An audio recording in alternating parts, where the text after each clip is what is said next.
Modern language models process billions of mathematical operations every second. The engineering challenge is keeping this massive system from collapsing under its weight during training. Engineers solve this using a repeating building unit called the transformer block. It takes in a sequence of token vectors, which are lists of numbers representing chunks of text, and outputs a refined sequence of the exact same length. This flowchart outlines the block's internal anatomy.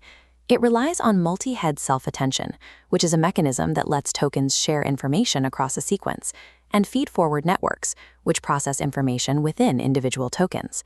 These modules are wired together using normalization and residual connections. The block runs a repeating two-part cycle. It normalizes the input, applies a mathematical transformation, and adds a direct shortcut connection.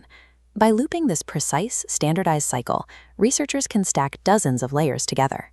The resulting model is deep enough to learn complex language, yet stable enough to actively train. Let's track a single token as it arrives at the first sublayer. At this point, its vector represents raw, isolated data, completely unmixed with the rest of the sentence. This animated diagram illustrates layer normalization in action. It stabilizes the token by computing its statistical mean and variance, rescaling its features into a healthy, predictable mathematical range. Next, the token enters the multi-head attention module. Here, it mathematically connects to surrounding tokens, drawing in signals from across the entire sequence to define its specific role within the sentence. This diagram shows what happens next, a residual connection.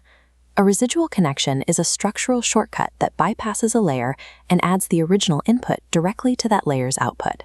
Here, the newly mixed attention output, vector B, is mathematically added back to the original, unmixed input token, vector A, to form vector C. If the attention layer's output is negligible, this shortcut allows the block to act as an identity function. It simply passes the original information forward completely unchanged. This bypass architecture solves a critical hurdle. During training, it allows learning signals, called gradients, to flow backward freely through deep networks without fading away entirely.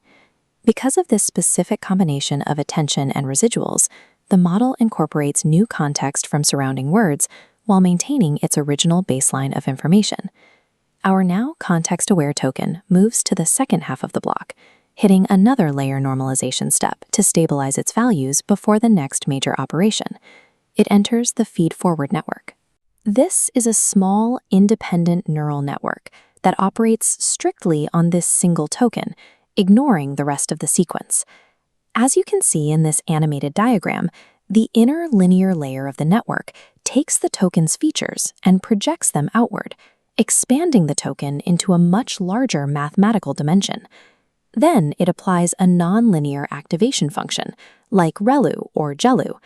These functions act as mathematical thresholds that allow the network to learn complex patterns by keeping certain values active and turning others entirely off. These two sublayers serve distinct complementary purposes. While attention mixes information across multiple tokens, the feed-forward network extracts deeper, abstract features within a single token.